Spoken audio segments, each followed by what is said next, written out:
কিশোরগঞ্জে API কর্মসূচির টিকার ঘাটতির কারণে ব্যাহত হচ্ছে টিকা দানের কার্যক্রম। শিশুদের নিয়ে কেন্দ্রে কেন্দ্রে ঘুরেও সবগুলো টিকা দিতে পারছেন না অভিভাবকরা। এ অবস্থায় সন্তানের স্বাস্থ্য সুরক্ষা নিয়ে দুশ্চিন্তায় তারা। কিশোরগঞ্জের প্রতিনিধি বিজয় খোকার পাঠানো তথ্য এবং ছবিতে ডেস্ক রিপোর্ট। কয়েক মাস পর টিকা এসেছে এমন খবরে করিমগঞ্জ উপজেলার স্বাস্থ্য কমপ্লেক্সে শিশু সন্তান নিয়ে মায়েরা ভিড় করছেন হাসপাতালের ইপিআই কর্নারে।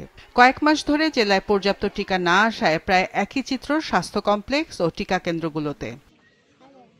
জন্মের ৪২ দিনের মধ্যে বিসিজির প্রথম ডোজ দেওয়ার কথা থাকলেও অনেক শিশুর সেই বয়স পার হয়ে গেলেও সংকটের জন্য প্রথম টিকা দেয়া যায়নি। সাধারণত ১০ মাসের মধ্যেই প্রায় সব টিকাদান হয়ে যাওয়ার কথা থাকলেও তা হচ্ছে না। এতে শঙ্কিত অভিভাবকেরা। ২ ঘন্টা ধরে দাঁড়িয়ে আছি, এখনো সিরিয়াল পাচ্ছি না।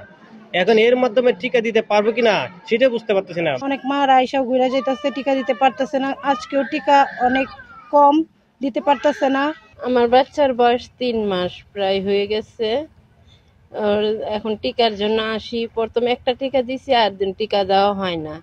বারবার আসলে বলে যে টিকা নাই, টিকা আসছে না। এরকম ভাবে যদি চলে তাহলে তো আমরা বাচ্চাদের নিয়ে দুশ্চিন্তায় থাকতে পারি। হাসপাতাল ও টিকা কেন্দ্রগুলোতে যে পরিমাণ টিকা সরবরাহের কথা সেই পরিমাণ টিকা না আসায় প্রায় তোপের মুখে পড়ছেন স্বাস্থ্যকর্মীরা। ১০-১১ মাস যাবতেই টিকার নিয়মিত আসতেছে না। গত মাসে আমরা শুধু বিসিজি এবং এমআর দিতে পারছি, পেন্টাভেলেন্ট, টিসিবি, আইপিভি, ওপিভি একটা টিকা দিতে পারি নাই। জনগণের কাছে আমরা বিশ্বস্ত হওয়াটা খুব একটু কঠিন হয়ে যেতেছে। মনের মধ্যে আন্তরিকতাটাই আমরা এখন সন্দেহজনক খারাপ হয়ে দাঁড়াইছে। বিভিন্ন অভিভাবক আমাদের কাছে আসে, কিন্তু এরা টিকা না নিয়ে বঞ্চিত হয়ে যাচ্ছে এবং আমাদেরকে বিভিন্ন প্রশ্ন করে যে টিকা আগে পাওয়া যেত, এখন কেন পাওয়া যাচ্ছে না। পরিস্থিতি স্বীকার করে সিভিল সার্জন বলছেন দ্রুত এই সংকট দূর হবে। WHO নীতিমালা কিন্তু বলা আছে যে 2 বছরের মধ্যে যদি সবগুলো রোগের বিরুদ্ধে টিকা না হয় তাহলে সেটা সঠিক বলে গণ্য হবে।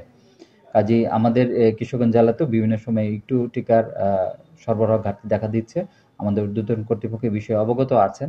আমরাও চেষ্টা করছি যাতে আমাদের এই সরবরাহ ঘাটতিটা সমস্যাটা দূর করা যায়। আমাদের স্বাস্থ্য মন্ত্রণালয়, আমাদের স্বাস্থ্য অধিদপ্তর এই বিষয়ে সচেতন আছেন। জেলায় টিকা দেওয়ার উপযোগী শিশু রয়েছে ৯০,০০০-এরও বেশি। জন্মের ১৫ মাসের মধ্যে দিতে হয় ৬টি অপরিহার্য টিকা।